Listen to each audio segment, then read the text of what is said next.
Polish relative pronouns który and jaki made easy. Part 1. Który and jaki as interrogative pronouns.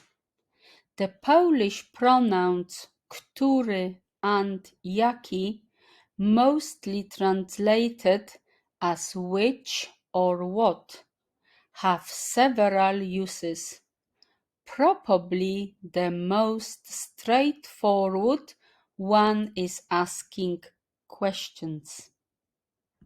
Below are two example sentences with który and jaki as interrogative pronouns. Który samochód podoba ci się bardziej, mój czy Toma? Which car do you like more, mine or Tom's? Jaki jest twój ulubiony deser? What is your favorite dessert?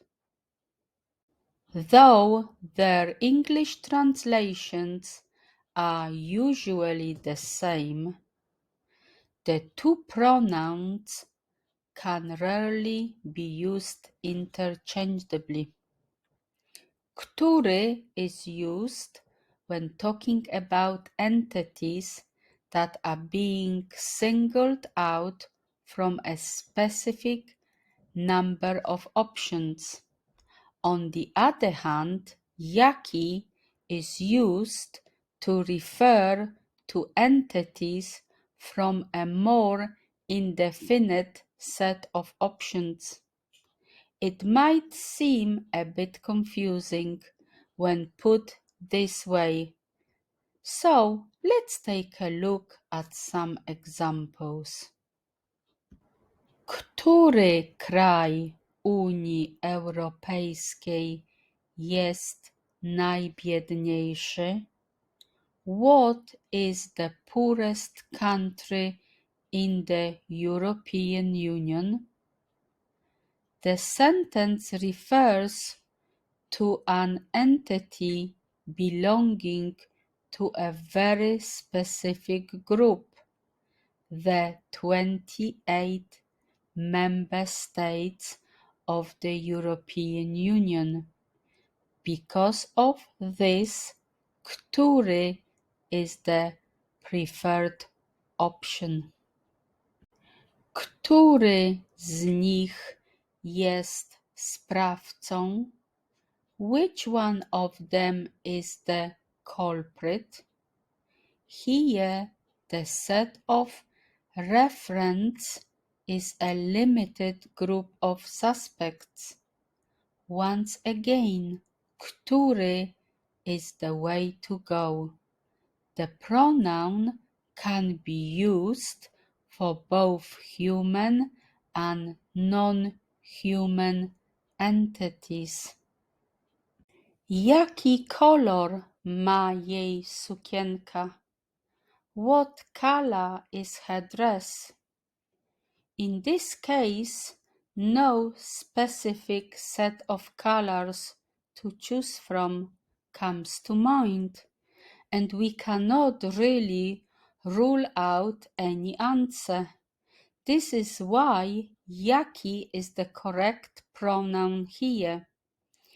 If the question included a specific set of colors to choose from, as in which color did you get, black or red, który would be the more appropriate option. Jaki jest cel pańskiej wizyty? What is the purpose of your visit? Once again, there isn't a definite number of purposes to choose from. This makes jaki the preferred choice. Który is also often used to ask about the sequence or anything else involving ordinal numbers. Który był we wczorajszym wyścigu?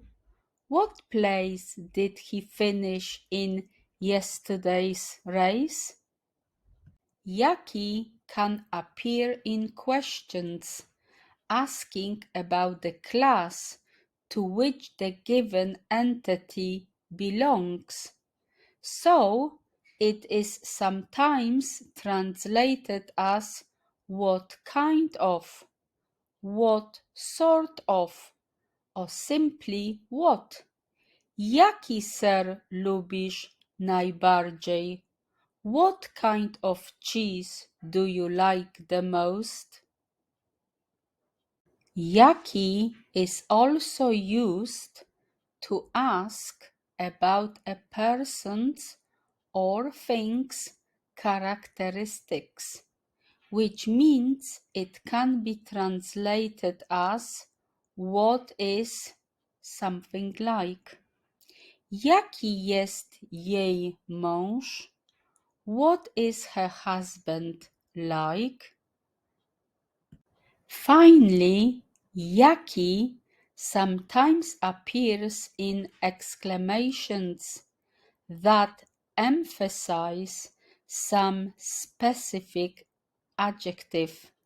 Jaki piękny widok! What a beautiful view! To wszystko na dzisiaj. Do zobaczenia.